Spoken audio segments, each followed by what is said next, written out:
Here we presents the top 5 best cheap laptops. Starting at number 5, Acer Aspire 5 Slim Laptop. There are two types of laptops I've come to expect from Acer: standout premium models like the Crazy Swift 7 Ultra Portable and Predator Triton 900, and mainstream laptops that are impossibly good deals, like last year's Predator Helios 300 and this year's Acer Aspire 5. For more than a year, Acer's Aspire A15 was my go-to pick for anyone who just needed a quick, reliable laptop for general use around the home.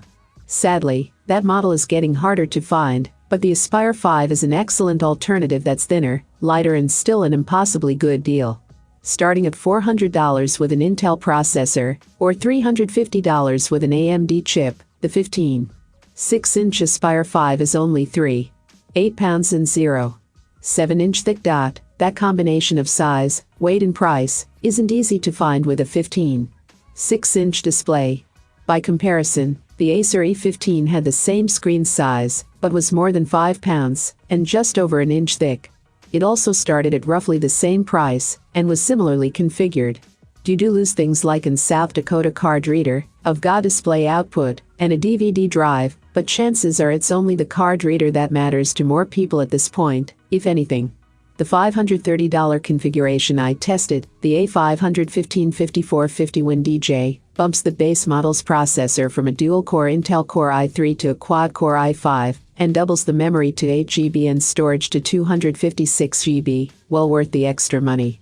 And, if you're able to spend about $100 more, you can get it with a new 10th Gen Core i5, entry-level NVIDIA MX 250 discrete graphics, and a 512 GB PCIe SSD.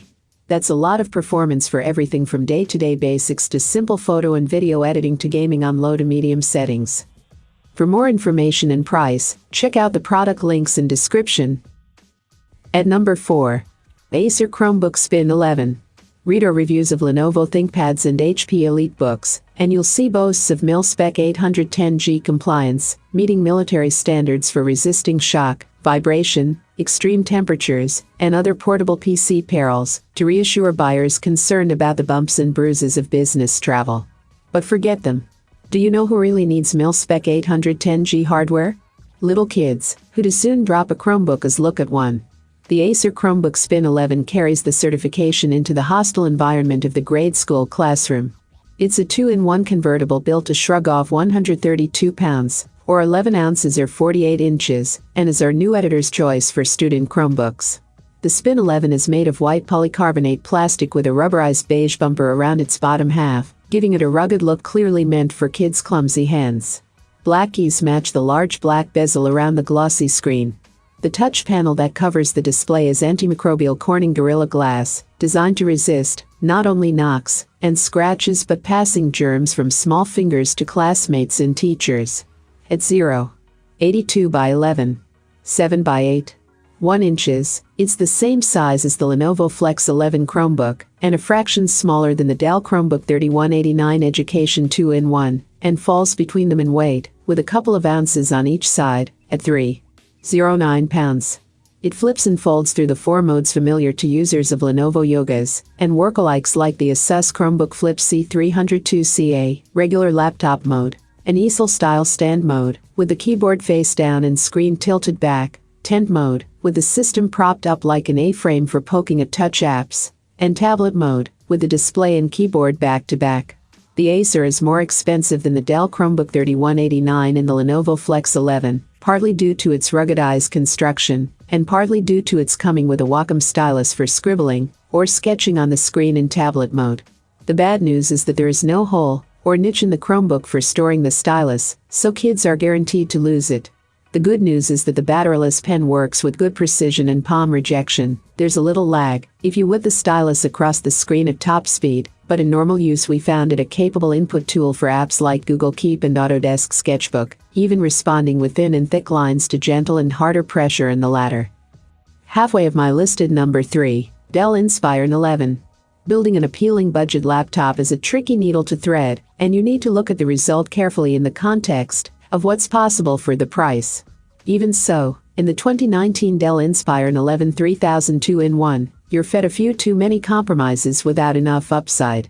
The price is wallet-friendly for a new PC, and the design is appealing on the outside, but sluggish performance and a dull display with a physical quirk are a hard sell. Competing options like the Microsoft Surface Go are not much pricier and worth the extra cost for the better build quality. The Inspiron 11 3000 does the full Windows 10 basics, and it's one of the smallest, least expensive 2-in-1 convertible options around, but the system as a whole doesn't inspire much enthusiasm. In the world of super cheap systems, the Inspiron 11 3000 2-in-1 looks handsome enough at first glance.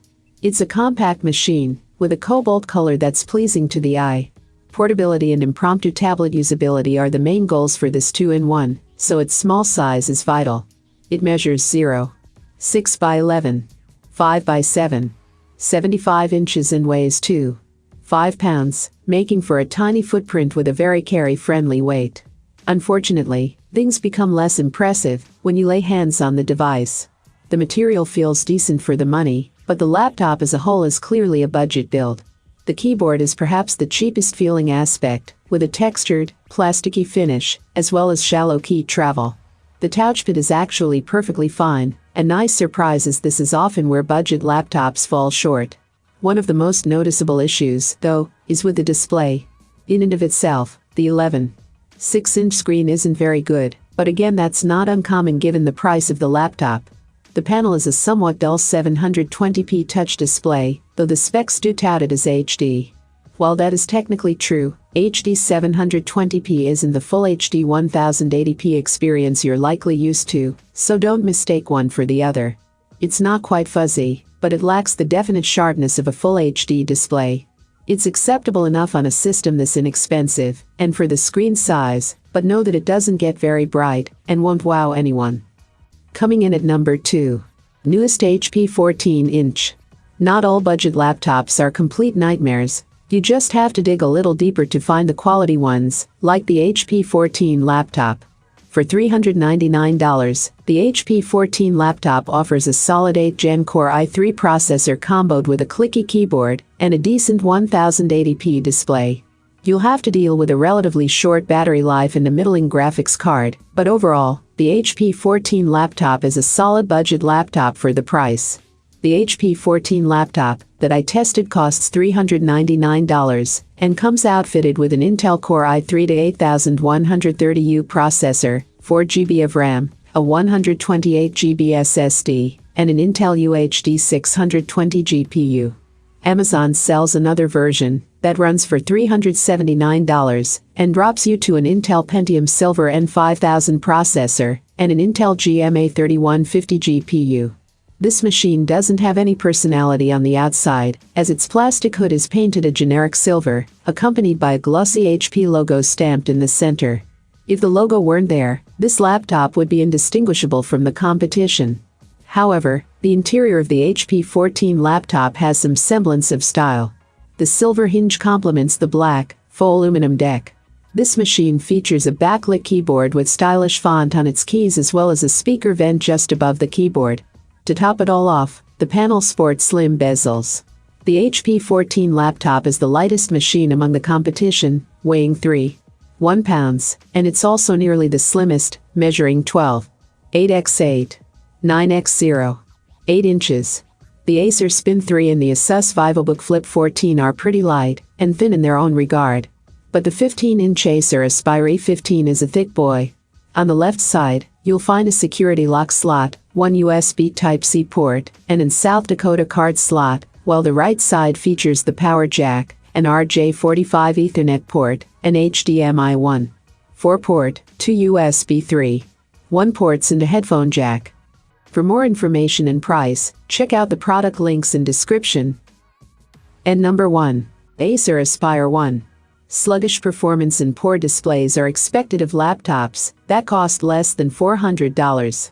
With the Aspire 1, Acer wants to change that.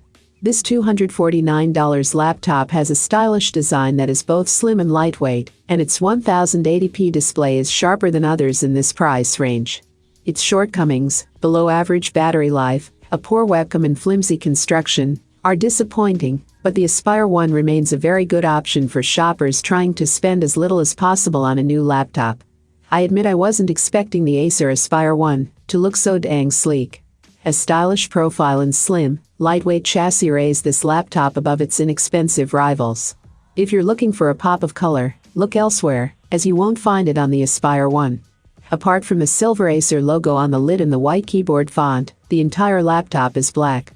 Fortunately, a brushed texture on the lid and deck elevates the Aspire 1's otherwise ordinary aesthetics. Perhaps my favorite design element is the stepped platform on the Aspire's rear, where an Aspire logo is embossed. It's a subtle design cue, but it gives the Aspire 1 a certain cool factor. The build quality of the Acer Aspire 1 is a mixed bag. The smooth plastic lid doesn't inspire much confidence, flexing under the slightest pressure. I also noticed some springiness when pressing my fingers down hard on the keyboard. On the flip side, the Aspire 1 has sturdy hinges that rotate 180 degrees, so you can fold the display back flat. The flexible display is great for collaborating with a group, but it would be a lot more useful with a touchscreen, which is not offered on the Aspire 1. I have included these product link in the description. You can check out this link for more information and latest price. Thank you for watching this video. Please hit the like button, share with your friends, and be sure to subscribe.